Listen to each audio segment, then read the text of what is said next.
hijos, de mis padres, de mi cónyuge. Jesucristo es el Señor. Levantamos tu nombre, Jesús.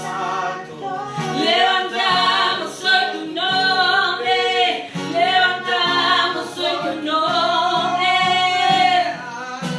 Levantamos Jesús, Jesús. Aleluya.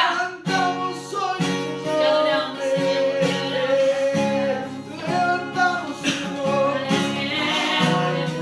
Más alto, alto, más alto, levantamos hoy tu nombre, levantamos hoy tu nombre, alto, más alto, Alabamos tu nombre. levantamos hoy tu nombre. Bueno, bienvenidos a todos. Les pido si nos pueden compartir si se escucha bien, porque por ahí no tengo una voz tan impostada como Sergio, que mi voz es más baja.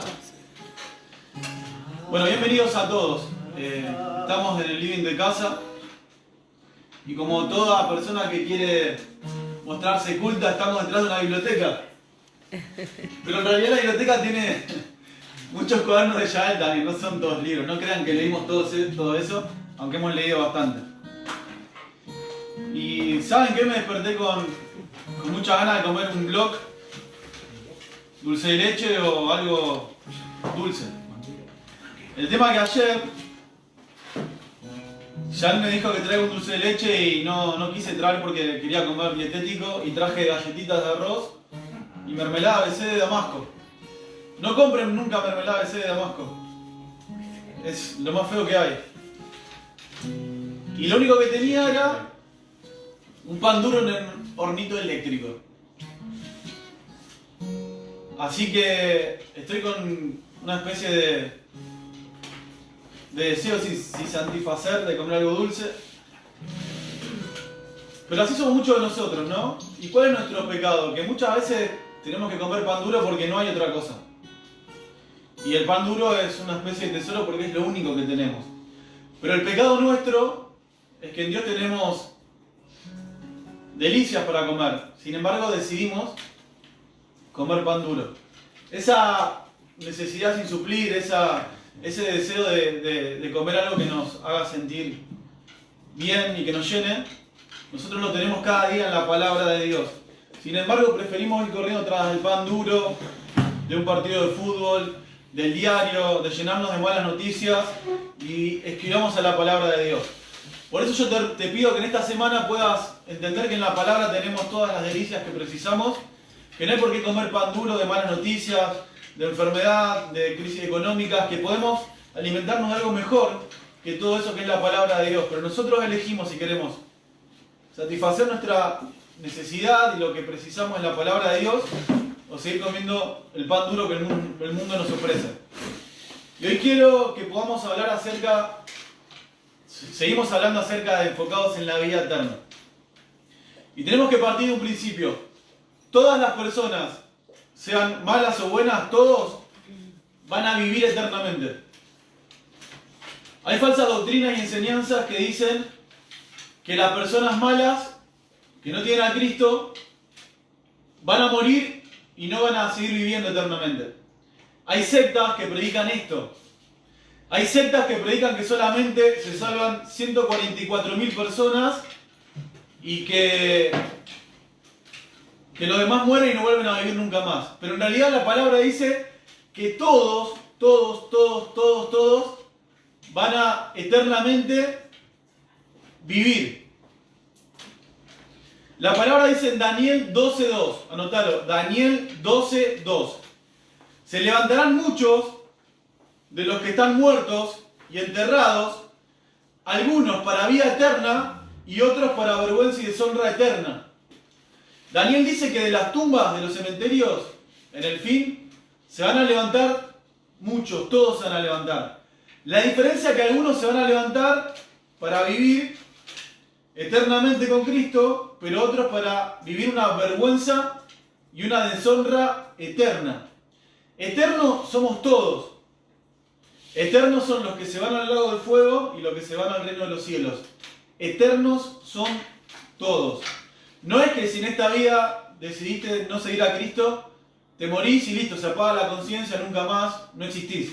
No, eternamente vas a estar arrepentido y no vas a tener nunca más por la eternidad una oportunidad de ser salvo. Y esta es la gran condenación. Imagínate los dolores que viste en tu vida y duraron días. Algunos dolores duraron años. Imagínate eternamente sentir el dolor y la culpa de haber desechado a Jesucristo en esta tierra. Por eso los muertos, cuando vuelvan a levantarse, todos van a ser eternos. Los que se salven y los que sean condenados. No podés quitarte la eternidad porque sos un ser eterno. Entonces tenemos que la eternidad la vamos a vivir todos, solamente que algunos en el reino de los cielos, en la salvación, y otros en el lago de fuego, que es la perdición, donde ya no hay segundas oportunidades.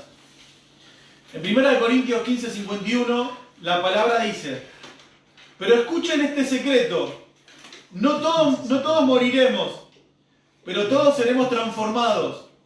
En un abrir y cerrar de ojos seremos transformados. Haz este ejercicio, abrí y cerrá tu ojo, mirá.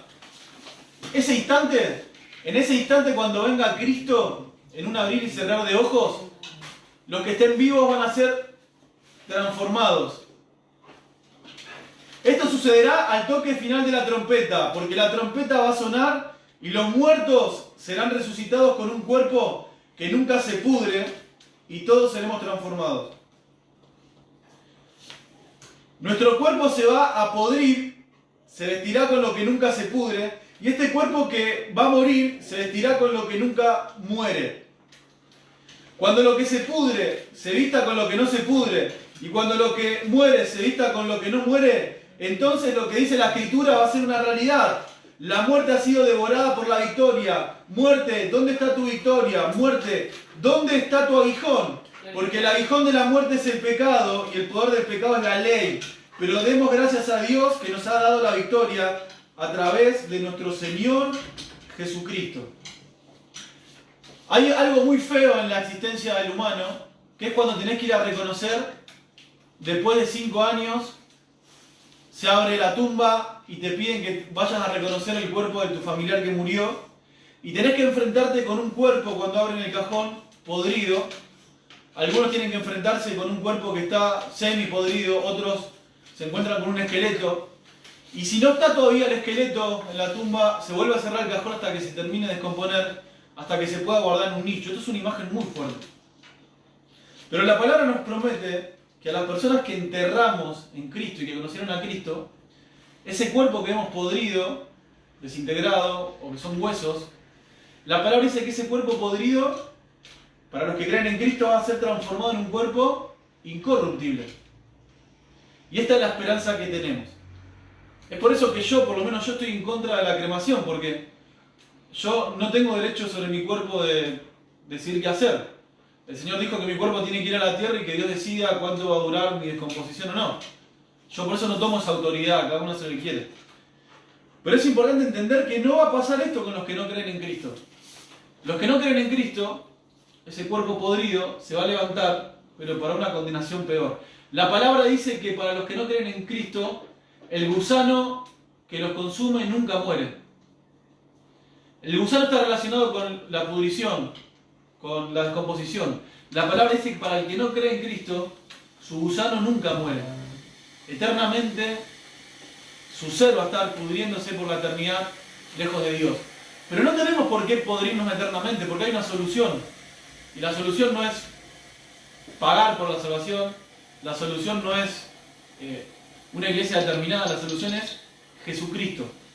La palabra dice que Jesucristo es la solución. Por eso el apóstol Pablo dice: gracias a Cristo que nos dio la victoria a través de Él, y terminó con el aguijón de la muerte, que es el pecado. Hoy vos tenés la posibilidad de no morir eternamente, de no estar pudriéndote eternamente en el lago de fuego. Tenés la posibilidad a través de Cristo de poder creer en esta promesa, que tu cuerpo va a ser transformado en un cuerpo incorruptible. Y la palabra nos muestra dos clases de cristianos. Los cristianos que están enterrados en la tumba y los cristianos que están vivos esperando a Cristo. Tengo muchos amigos, cientos, que están enterrados en el cementerio esperando la venida de Cristo para resucitar y ser transformados. Pero también estamos nosotros, los cristianos que estamos vivos. La palabra dice, en la venida de Cristo vamos a ser los que están vivos transformados y los que están muertos resucitados y transformados. Y esta es la esperanza que tenemos. Pero también, aparte de la resurrección, la palabra nos habla que vamos a tener todos que afrontar un juicio antes de empezar a disfrutar de esta vida eterna en los cielos. Hebreos 9:27 dice, y de la manera que está establecido para los hombres que se mueran una sola vez, la reencarnación no existe, no existe hablar con tu familiar que se murió y te viene y te habla, una sola vez se muere y después viene el juicio. Así también Cristo fue ofrecido una sola vez para llevar los pecados de muchos y aparecerá por segunda vez sin relación con el pecado para salvar a los que los esperan. La segunda venida de Cristo va a ser para juzgar a los vivos y para salvar a los que los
Pues la Escritura dice, todo el que cree en Él no será avergonzado.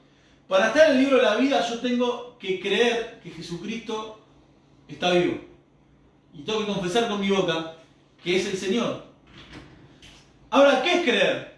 Porque yo también digo, bueno, yo creo. Pero no, la Biblia dice que creer no es creer, decir que creo. Santiago 2, 14, 18 dice esto, y anotalo porque te va a ayudar para saber qué es creer. Santiago 2, 14 al 18. Hermanos míos, ¿de qué sirve decir que tengo fe, o sea, decir que creo, si no tengo obras? ¿Qué es lo que demuestra Santiago? Que creer que Jesús es el Señor es tener obras que muestren que creo que Jesús es el Señor. Yo creo que hacer dieta me va a convertir en una persona flaca. Lo creo. Pero si no lo hago, realmente no tengo una fe genuina porque no lo estoy haciendo. No estoy tan convencido en el fondo o no quiero hacerlo. Yo creo que si invierto plata acá o allá, creo que me puede dar muchas ganancias. Ahora, si no lo hago es porque en el fondo no tengo fe. En el fondo hay un espacio para creer que también me puedo fundir. No creo completamente en eso. Entonces, tener fe es tener obras que demuestren la fe. Dice Santiago, ¿acaso esa fe puede salvar? O sea, ¿qué es lo que te dice Santiago? Esta fe que no tiene obras, ¿a vos te puede asegurar que estás anotado en el libro de la vida? ¿Te puede salvar una fe que no tiene obras? Si vos decís que crees en Jesús y que tenés fe en Jesús, pero seguís practicando el pecado y no cambiás, la fe que tenés no es una fe genuina, por eso no sos salvo. Porque tu fe, las obras demuestran que no tenés una fe verdadera. Si un hermano o una hermana están desnudos y no tienen el alimento necesario para cada día, y alguno de ustedes le dice, vayan tranquilos, abríguense, coman, que van a quedar satisfechos, pero no le dan lo necesario para el cuerpo, ¿de qué sirve? Lo mismo sucede con la fe, si no tiene obra está muerta. ¿Ok? ¿De qué sirve que la iglesia crea en un Dios que prospera, en un Dios que salva, en un Dios que te bendice? ¿De qué sirve que ofrendemos, ponele, y tengamos fe que Dios prospera, si tu vecino se muere de hambre y no le das de comer? No tenés fe. Querés comprar el favor de Dios. Santiago dice, esta fe, que no tiene obras, no es fe. Pero vamos a ver por qué. Pero alguien, dice Santiago, podría decir, tú tienes fe y yo tengo obras. Y Santiago dice, muéstrame tu fe sin obras y yo te mostraré mi fe por mis obras. ¿Tú crees que Dios es uno? Bien, los demonios también creen que Dios es uno. ¿Vos crees que Dios es Dios, que Jesús es el Hijo de Dios? Bueno, los demonios también creen. Los brujos creen también. Mucha gente cree eso. Ahora, lo que Dios te va a demandar es que si vos crees, vas a ser juzgado por las obras que vos tenés. Y lo que dice Santiago lo dijo Jesús. No es que Santiago lo inventa. En Mateo 25:37, Jesús está en un trono, el juicio, y Jesús dice, ustedes vayan a mi derecha, Mateo 25:37 en adelante, vayan a mi derecha, le dice, porque yo tuve hambre y me dieron de comer, tuve sed y me dieron agua, estuve como un forastero y me atendieron. Y la gente que se salva le dice, ¿cuándo nosotros te dimos de comer? Y Jesús le dice, bueno, en cuanto ustedes ayudaron a alguien con necesidad, me estaban ayudando a mí. Pero en el versículo 41 dice que Jesús se para delante de gente y le dice a los de la izquierda, ustedes váyanse de acá, malditos, al fuego eterno preparado para el diablo. Ahora, ¿por qué se van al lado del fuego? ¿Por qué le dice malditos? Y había muchos malditos que iban a la iglesia. Muchos malditos que eran judíos, muchos malditos que eran bautistas, pentecostales, presbiterianos. ¿Y por qué eran malditos, según la óptica de Jesús? Dice el 41, malditos, vayan al fuego con el diablo y sus ángeles. ¿Por qué son malditos? ¿Sabes por qué son malditos, dice Jesús? Porque tuve hambre y no me diste nunca de comer. Por esto son malditos. Porque tuve sed y no me diste nunca agua. Por esto son malditos. Porque fui forastero y nunca me ayudaste. Por esto son malditos. Porque estuve desnudo y nunca me diste ropa para vestirme. Por esto son malditos. Porque estuve enfermo y en la cárcel y nunca fuiste capaz de visitarme. Por esto sos un maldito. Porque llevás mi nombre pero ninguna de las obras que haces son compatibles con la fe que decís que tenés en mí. Entonces también ellos responderán, Señor, ¿cuándo te vimos hambriento, desnudo, sediento o enfermo? Y Jesús le dirá, de cierto les digo que cuando lo que no hicieron por uno de estos pequeños, tampoco lo hicieron por mí. Estos irán al castigo eterno y los justos a la vida eterna. ¿Por qué? Porque decían que creían en Jesús, pero ninguna de las obras que hacían mostraban que creían en Jesús. Yo veo a muchos de ustedes en Facebook poniendo malas palabras, peleándose con gente del mundo, insultando, mirando Bailando por un Sueño donde hay mujeres desnudas con sus hijos, mirando películas eróticas, muchos de ustedes justificando el pecado, el estar lejos de Dios, el no ayudar a nadie, sino ser egoísta.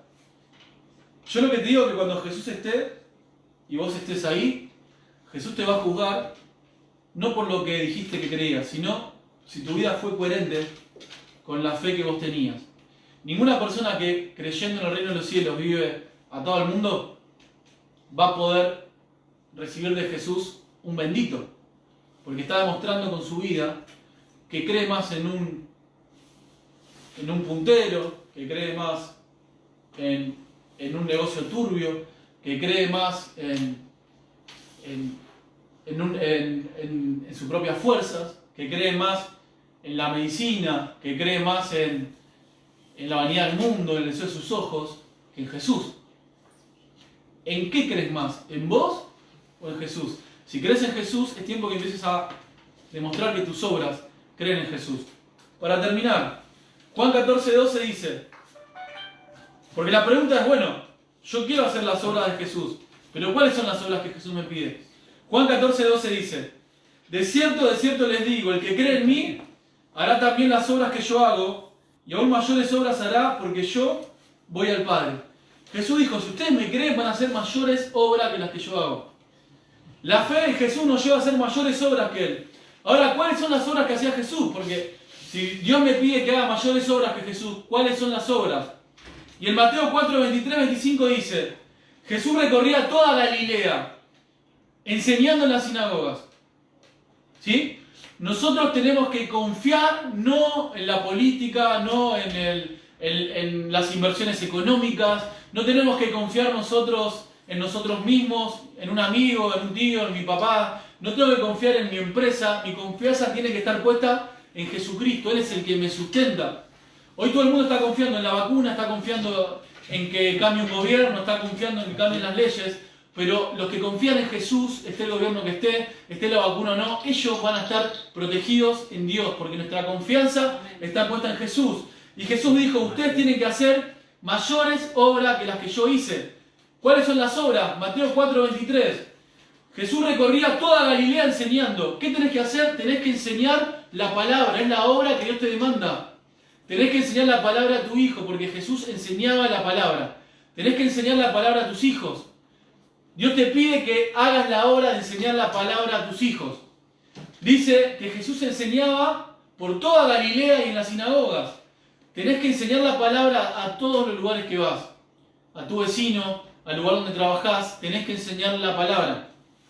También dice que anunciaba las buenas nuevas del reino de Dios. Jesús te pide que no solamente enseñes la palabra, sino que evangelices. Tenés que evangelizar. Dios va a juzgar si vos evangelizaste o no. Si no le hablas a nadie de Jesucristo, es porque tenés vergüenza de la fe que tenés. Dios te pide que enseñes y prediques las buenas nuevas en donde estés. Obras que Dios nos pide, enseñar la palabra, primero a nuestra familia, predicar el Evangelio en los lugares donde estamos, no escondernos. Dice que Jesús sanaba toda enfermedad. Las obras que Dios nos manda también es que también sanemos a los enfermos. Enfermos del cuerpo, enfermos del alma, enfermos del espíritu. Tenemos que sanar a los enfermos. Y también dice que Jesús sanaba toda dolencia de la gente. Entonces, para repasar, vamos a ser juzgados según nuestras obras.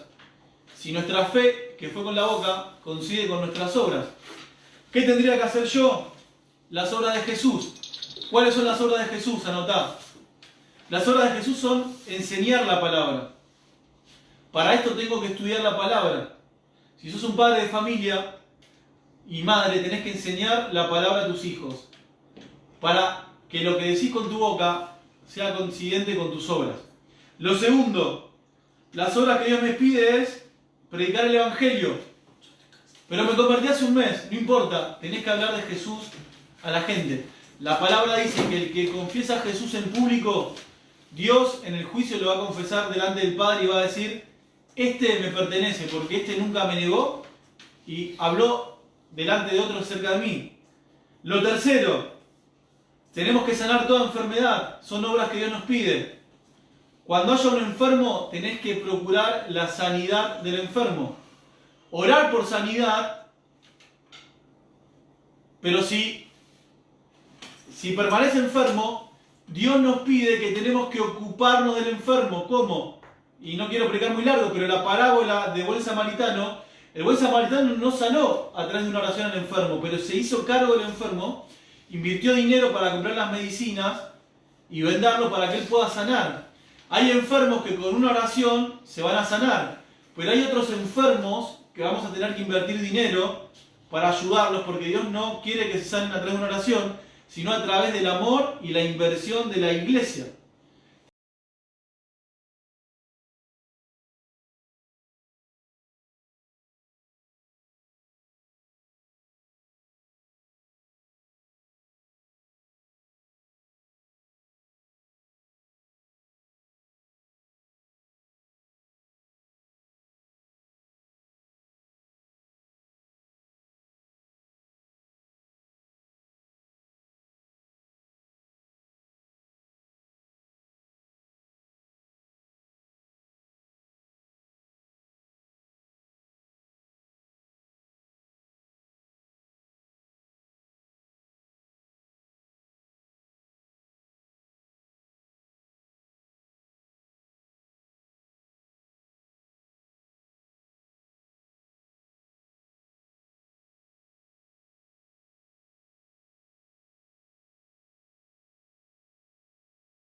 la escuela estaba primero en la lista por tener el apellido con A.